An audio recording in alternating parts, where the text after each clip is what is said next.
Hello, it's Reverend Chris Taylor here, and today I'm going to read part 1 of chapter 9 of Winnie the Pooh by AA Milne with brilliant illustrations by EH Shepherd.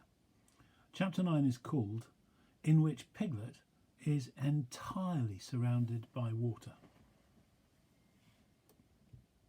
Here we go. It rained and it rained and it rained. Piglet told himself that never in all his life, and he was goodness knows how old, 3, was it, or 4? Never had he seen so much rain, days and days and days. If only, he thought, as he looked out of the window, I'd been in Pooh's house, or Christopher Robin's house, or Rabbit's house when it began to rain. Then I should have had company all this time instead of being here all alone with nothing to do except wonder when it will stop. And he imagined himself with Pooh, saying, "Did you ever see such rain, Pooh?" And Pooh saying, "Isn't it awful, Piglet?" And Piglet saying, "I wonder how it is over Christopher Robin's way." And Pooh saying, "I should think poor old Rabbit is about flooded out by this time." It would have been jolly to talk like this, and really it wasn't much good having anything exciting like floods if you couldn't share them with somebody. For it was rather exciting. The little dry ditches in which Piglet had nosed about so often had become streams. The little streams across which he had splashed were rivers, and the river, between whose steep banks they had played so happily, had sprawled out of its own bed and was taking up so much room everywhere that Piglet was beginning to wonder whether it would be coming into his bed soon. "It's a little anxious," he said to himself, "to be a very small animal entirely surrounded by water. Christopher Robin and Pooh could escape by climbing trees. Kanga could escape by jumping. And Rabbit could escape by burrowing, and Owl could escape by flying, and Eel could escape by making a loud noise until rescued. And here I am, surrounded by water, and I can't do anything." It went on raining, and every day the water got a little higher, until now it was nearly up to Piglet's window, and still he hadn't done anything. "There's Pooh," he thought to himself. "Pooh hasn't much brain, but he never comes to any harm. He does silly things and they turn out right. There's Owl. Owl hasn't exactly got brain, but he knows things. He would know the right thing to do when surrounded by water. There's Rabbit. He hasn't learnt in books, but he can always think of a clever plan. There's Kanga. She isn't clever. Kanga isn't, but she would be so anxious about Roo that she would do a good thing to do without thinking about it. And then there's Eel. And Eel is so miserable anyhow that he wouldn't mind about this. But I wonder what Christopher Robin would do."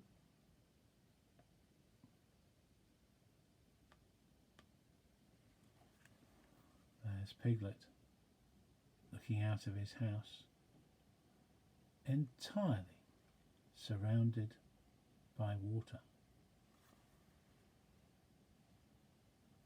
Then suddenly he remembered a story which Christopher Robin had told him about a man on a desert island who had written something in a bottle and thrown it into the sea. And Piglet thought that if he wrote something in a bottle and threw it in the water, perhaps somebody would come and rescue him. He left the window and began to search his house, all of it that wasn't under water. And at last he found a pencil, a small piece of dry paper, and a bottle with a cork to it. And he wrote on one side of the paper, "Help! Piglet! me. And on the other side, it's me, Piglet, help, help. Then he put the paper in the bottle and he corked the bottle up as tightly as he could. He leant out of his window as far as he could without falling in, and he threw the bottle as far as he could throw. There he is, throwing the bottle as far as he could throw.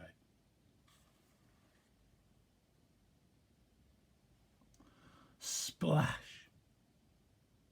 And in a little while it bobbed up again on the water, and he watched it floating slowly away in the distance until his eyes ached with looking. And sometimes he thought it was the bottle, and sometimes he thought it was just a ripple on the water which he was following.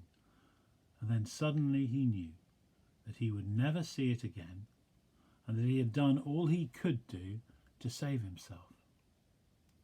So now, he thought, somebody else will have to do something, and I hope they will do it soon, because if they don't I shall have to swim, which I can't, so I hope they do it soon. And then he gave a very long sigh and said, I wish Pooh were here. It's so much more friendly with two. When the rain began, Pooh was asleep. It rained and it rained and it rained. And he slept and he slept and he slept. He'd had a tiring day. You remember how he discovered the North Pole? Well, he was so proud of this that he asked Christopher Robin if there were any other poles such as a bear of very little brain might discover. There's a South Pole, said Christopher Robin, and I expect there's an East Pole and a West Pole, though people don't like talking about them. Pooh was very excited when he heard this and suggested that they should have an expedition to the East Pole. But Christopher Robin had thought of something else to do with Kanga, so Pooh went out to discover the East Pole by himself. Whether he discovered it or not, I forget, but he was so tired when he got home that in the very middle of his supper, after he'd been eating for little more than half an hour, he fell fast asleep in his chair and slept and slept and slept. Then suddenly he was dreaming.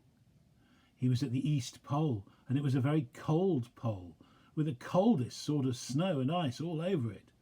He'd found a beehive to sleep in, but there wasn't room for his leg, so he left them outside, and wild woozles, such as inhabit the East Pole, came and nibbled all the fur off his legs to make nests for their young. And the more they nibbled, the colder his legs got, until suddenly he woke up with an "Ow!" And there he was, sitting in his chair, with his feet in the water, and the water all around him. He splashed to his door and looked out. "This is serious," said Pooh. "I must have an escape." So he took his largest pot of honey and escaped with it to a broad branch of his tree, well above the water. And then he climbed down again and escaped with another pot. And when the whole escape was finished, there was Pooh, sitting on his branch, dangling his legs, and there beside him were 10 pots of honey. 2 days later, there was Pooh, sitting on his branch, dangling his legs, and there beside him were 4 pots of honey.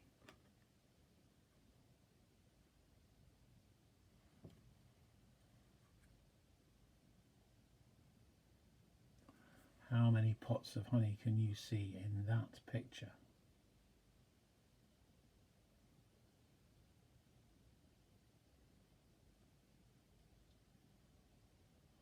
Possibly 10. Maybe Pooh's holding one as well.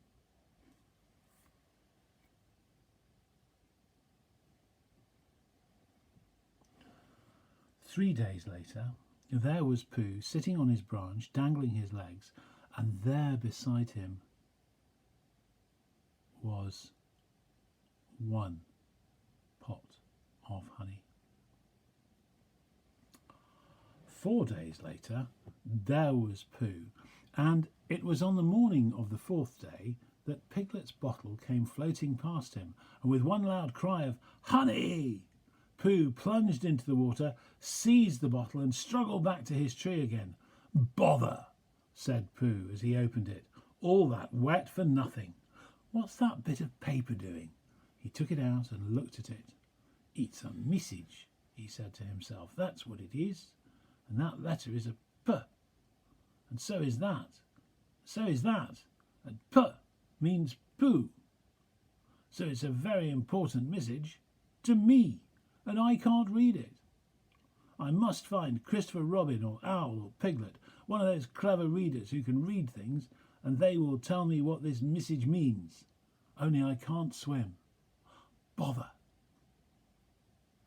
Then he had an idea. And I think that for a bear of very little brain, it was a good idea.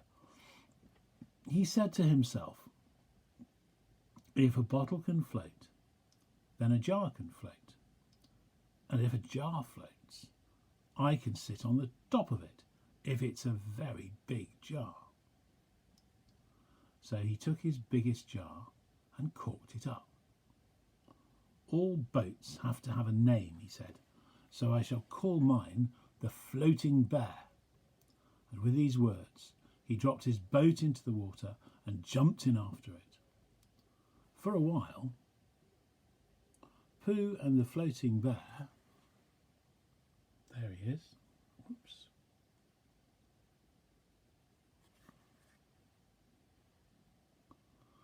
were uncertain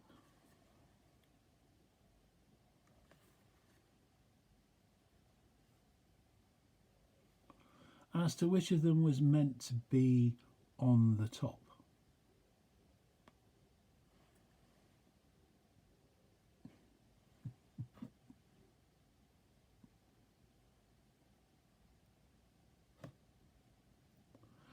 But after trying one or two different positions, and there they all are,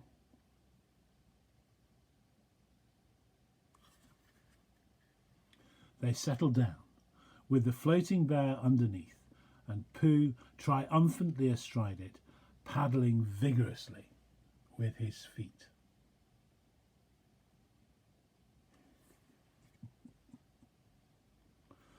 Christopher Robin lived at the very top of the forest. It rained, and it rained, and it rained, and it rained, but the water couldn't come up to his house. It was rather jolly to look down into the valleys and see the water all around him, but it rained so hard that he stayed indoors most of the time and thought about things. Every morning he went out with his umbrella and put a stick in the place where the water came up to, and every next morning he went out and couldn't see his stick anymore. So he put another stick in the place where the water came up to, and then he walked home again, and each morning he had a shorter walk than he'd had the morning before. On the morning of the 5th day, he saw the water all around him, and he knew that for the first time in his life he was on a real island, which was very exciting. And that, my friends, is the end of part 1 of chapter 9 of Winnie the Pooh. Part 2 tomorrow.